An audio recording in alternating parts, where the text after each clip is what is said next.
Perkataan carrilero dipetik daripada bahasa Sepanyol yang bermaksud railwayman atau railroadman atau pekerja kereta api. Jika diterjemah secara longgar dalam bahasa Inggeris, ia bermaksud sebagai shuttler atau dalam bahasa Melayunya ialah ulang-alik. Dalam terma untuk pemain bola sepak, mereka boleh menghantar bola berulang-alik dari defender kepada attacker.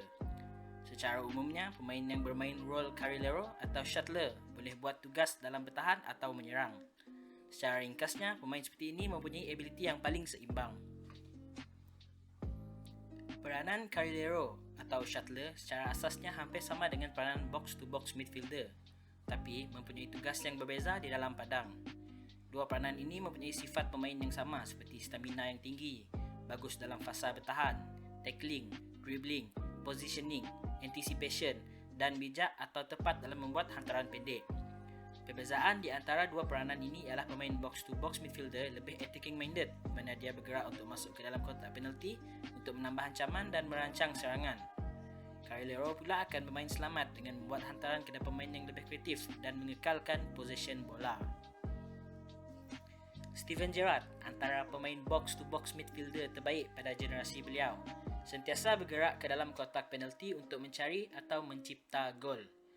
Jordan Henderson, era Klopp yang dikatakan pengganti Steven Gerrard pula lebih kepada peranan carrilero di mana dia sentiasa mengekalkan possession dan bagus dalam tugas defensif dengan work rate-nya yang tinggi.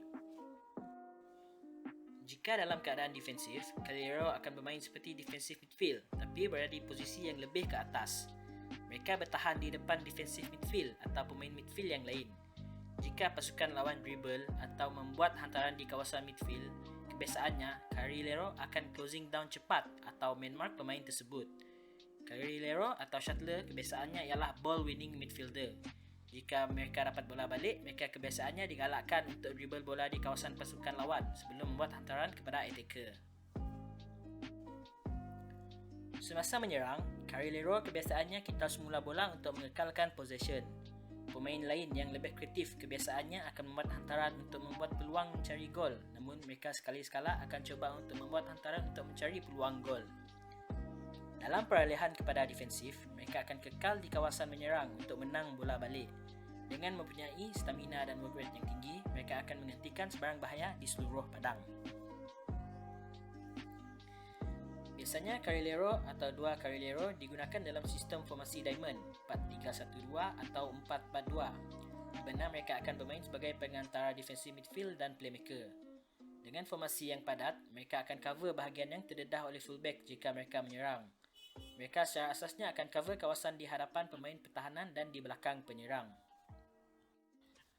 Seperti skuad AC Milan musim 2004-2005 dengan sistem Diamond 4 midfield dengan dua pemain carrilero, Clarence Seedorf dan Gennaro Gattuso. Mempunyai ability fizikal yang baik seperti work rate yang tinggi dan tackling yang baik, mereka terkenal dengan tugas defensif dengan cover Andre Pirlo yang bermain sebagai deep lying playmaker dan sentiasa membuat hantaran kepada Ricardo Kakak untuk merancang dalam serangan. Liverpool juga mempunyai dua pemain carrilero, Gini Wijnaldum dan Jordan Henderson dalam sistem 4-3-3 di mana Fabinho akan bermain sebagai defensive midfield.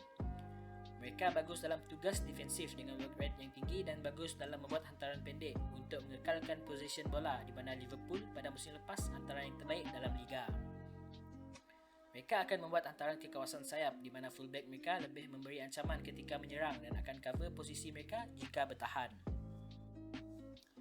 N'Golo Conte, antara pemain defensive midfield terbaik pada era Antonio Conte, juga bertukar peranan kepada carrilero sejak Mauricio Sarri dan Frank Lampard menjadi manager.